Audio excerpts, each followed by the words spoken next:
Feathers up, tribe up, wise up, rise up.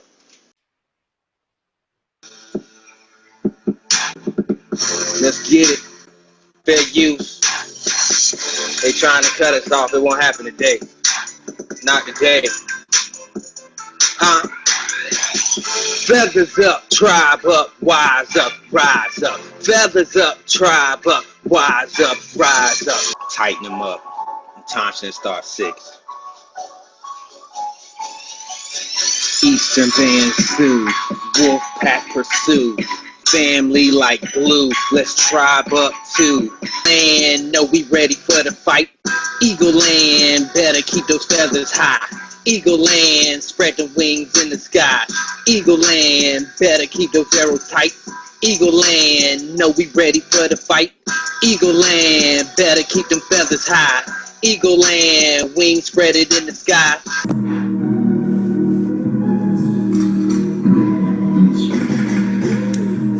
This ain't what you want, better fear these Indians. Call it what you want, better fear these Indians. Gon' call the law, better ends. Chief, I got this all, better fear these Indians. Back up, you pull the bow and you don't bust. Back up, you on the res and you ain't us. Back up, you claiming tribes and you ain't us. Back up, back up, back up. Well, I just want to say this. I want to thank everybody. I'm at 1,000. I'm over 1,000. And I couldn't have done it without you.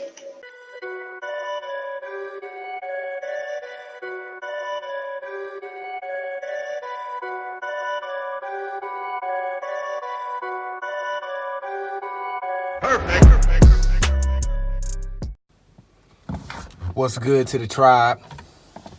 Today, another truth from an Indian, part 2.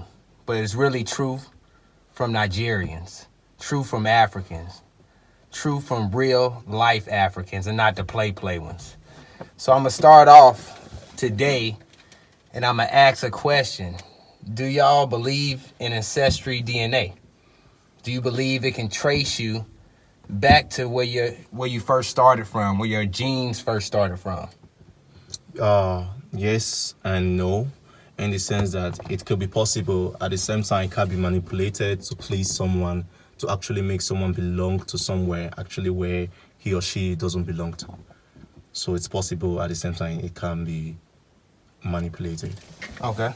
Yeah, I have the same opinion. Yeah, same opinion? Okay. So I was asking y'all earlier about tribes in Nigeria. And just elaborate a little bit on the tribes. How many tribes are in Nigeria? It's over 200 tribes, a lot of tribes, but there are 3 major tribes: the Igbo, the Hausa, the Yoruba. Over the years, these 3 tribes have dominated in every sector of the Nigerian, both in the political world, economical, all sectors. They have dominated. But most of the times, those you see in the diaspora in other parts of the world are majorly the Igbos and the Yorubas and other smaller tribes like the Edo, the Ishekiri, Urobo, other minor tribes.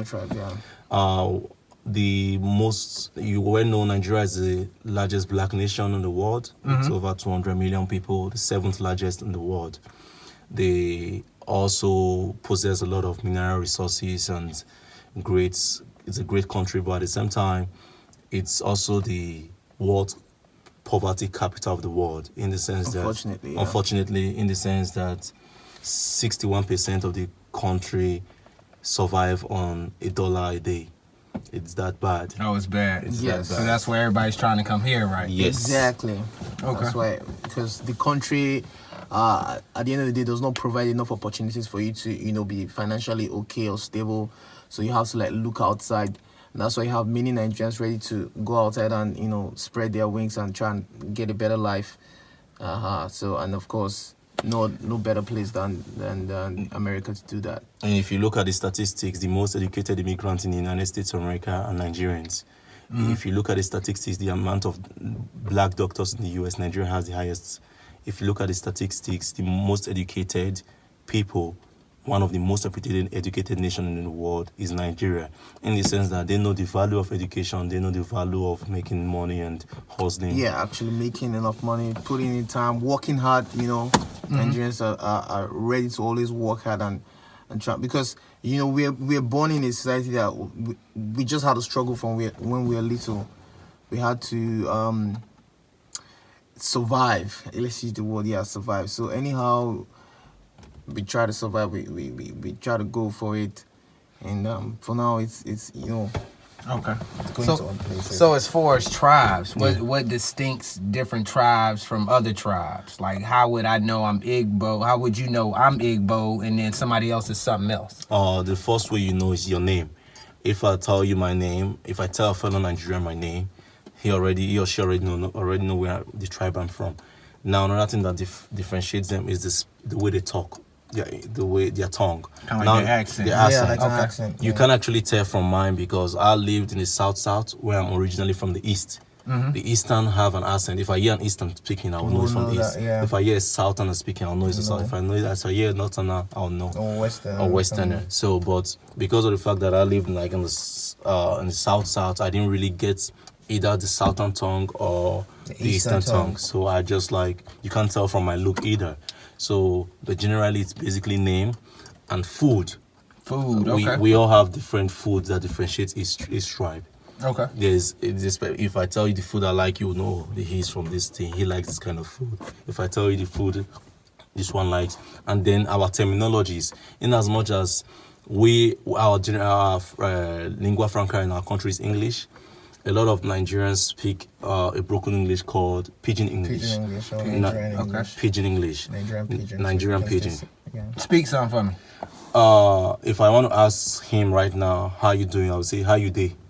How you day? Yeah, how you day? Okay. So the thing is, with the Pidgin English, it's actually English words, but you just mix them, mumble it anyhow, and then there's a pattern. So you at the end of the day, it turns into another language, and we understand.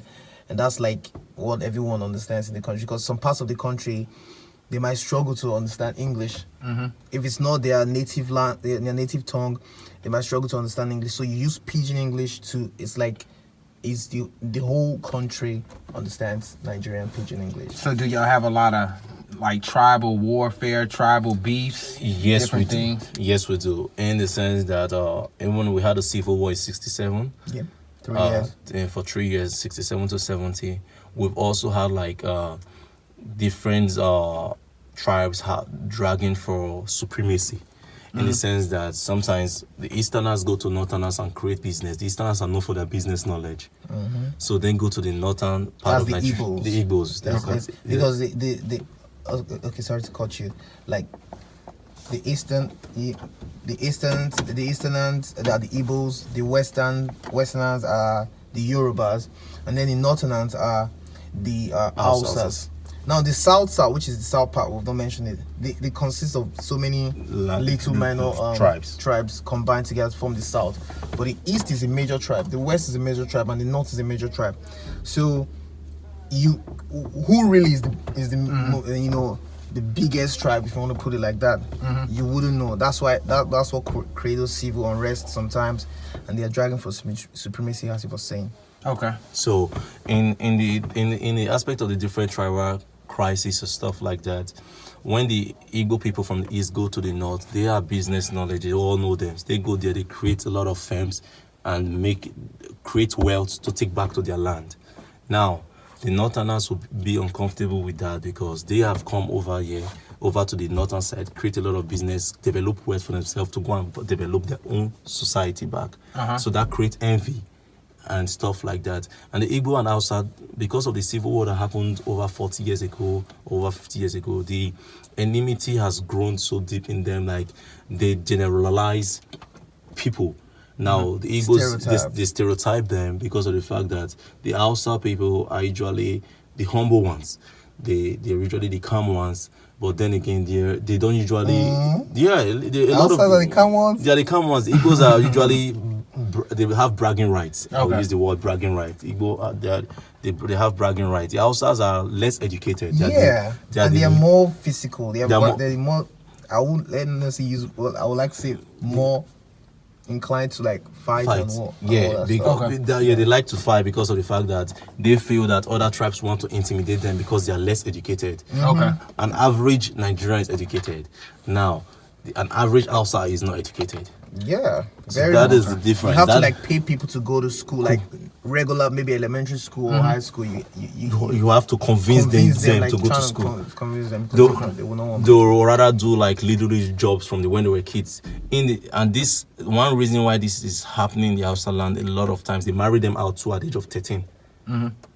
They marry a lot of them out because of the fact that a lot of the Hausa people, the men usually have like 20 to 25 kids or more. Now, the man who has those kids doesn't even have enough finance to take care of those children. Man. Yeah. And then the mothers of those kids have put into their head to start hustling from the time they were born or the time they've done 5-6 years. You gotta get the money. Get the money. So those kids then, they try to do like the menial jobs. Okay. So that's Like- why the Nigerians are coming over here hustling so much. Yes. Okay. Yes, Nigerians come. And the Nigerians you see out here hustling are not the Hausas. Yeah, Since no, I've been in Hausas. the US for several years, I haven't seen one Hausa. And And they are they have 50% of Nigeria population. yeah. Okay. Even the president of the country is from that tribe. So I was asking this earlier. Yeah. Okay. For us, we were talking about DNA. Yeah. So I take my DNA. I find out I'm from West Africa. I Okay. don't know where I'm from in West Africa. Okay. But I want to be a part of the Igbo. Okay. So will they accept me? Will they not accept me? Even if I'm really not a part of the tribe, will they accept me still? Now, a lot of Nigerians have kids in the US here, whereby either the parents die and they forget to tell their children to go back or originally where they are from and stuff like that. The kids end up going back and finding out. Now, in terms of your looks, in terms of your physique and stuff like that, you can actually fit into the Igbo tribe. Now, do you have any proof to show you? They would not want to inquire more about us. So I don't need paperwork. I need to show my DNA test or anything like that. No, they most tribes in Nigeria are very welcoming. And they will understand that, you've been in the US for all your life. The Igbo tribe will call you Nwaflefu, a child that was lost. And then they will welcome you where and tell you and show you more about your culture. Yeah. They would welcome you and take and even give you an Igbo name. Yeah. Okay. They will definitely give you an And Igbo name. then if you're not married, they'll be like, we have a lot of beautiful young girls for you, which they'll show you different ones until you make a pick. They are very, very welcoming. That's something I can tell you about it. As far they would explain everything to you and tell you, we understand the situation you've been. You did not actually know your tribe. You actually are a grown-up man, but they would actually teach you the Igbo language and make you part of it. Okay. So we were talking about as far as being married. Yes. Okay. What is the deal as far as coming over here? As far as getting married, explain that process. As far as talking to an American family or marrying a wife here or a husband here, what's that process? Okay. In terms of getting married, I got married to an American despite I'm a Nigerian. I met my wife a few years ago. Well, she's an American Indian. She's an American. She's an American American Indian. Huh? Yeah, she's an American Indian. Yeah, and on their due process, in Nigeria we do something called a traditional wedding, and we call it the white wedding. What is popularly known as the American wedding. We do those two weddings before the girl moves into the house with the man. Now, during the traditional wedding, there's something called a bride price we have to pay. It's in an Igbo land, which Igbo tribe is usually the most expensive tribe to marry a girl from because every tribe have their own different price. Okay. Now, usually in the Igbo tribe, the girl's family bring a list of stuff they want. Yeah. There's something called the Umuada list, meaning the first daughters from the girl's family. When they say the family, it doesn't mean like a father, mother, and children. It means like extended family. Usually the girl's family. The girl's family, her extended family could be like her mom's sisters, her mom brothers, her father's sisters. So the extended family. So they have an Umuada list. The elders from the girl's family, king grade. The older men from the girl's king grade brings their own list. the girl's father brings her own list, and then the whole demand like, okay, this is our demands and stuff like that. Then they negotiate with it. The boy family provide everything, and then they do the traditional wedding, and the wedding proceeds. Then they'll ask the girl to go show them who she wants to get married. So she has to like point out the guy. She has to point out that she with a drink. They'll give her a drink in her hand. It's called a palm wine. It's a local wine from a palm tree. Okay. So then she goes, she drinks it, and she gives it to her husband by identification. And then the celebrations go on from there. That's before they can proceed to the American wedding. Now, marriages are done in the way that in Nigeria, whereby a father, a family, and a family coming together is not just a husband and a wife, because it's like a family marrying into another family, or a family being married into another family. So it goes from that process. Then after the American wedding, then normally in Nigeria, when people get married within a year, they always expect kids. Yeah, it's customary. It's customary. You can't just like, hey, I'm getting married, I'm just gonna get married and we won't have kids. It's unheard of. People, in fact, you can be like, why would you want to get married if you don't want to have kids? So if you're ready to start giving birth to kids, that's when most people think about actually settling down. Yeah, sometimes people even look at like your wife's stomach after some months. Is her stomach getting big and stuff like that? We call them the monetary aunties, because a lot of like either the girl's family, the boy's family, especially the boy's family, because whenever there's no kid within a year, they start cooling, like looking with like suspicious look. Why is this people not having kids? Why is this girl not pregnant? It's like something's wrong. Something is wrong or something like that. So so they expect kid at least a year, or even if no kid yet, at least let her be pregnant to show that they're expecting a kid anytime soon. Yeah, because Nigeria, they value children a lot. The value of children is pretty high. If you don't have kids, it's like, because normally when people want to greet someone as married, they'll be like, hey, how's your wife and your children? They just say, how's your wife? So in Nigeria, do they talk about slavery a lot? Or slavery in the Americas a lot? No, not at all. They don't. They don't at all. They don't at all.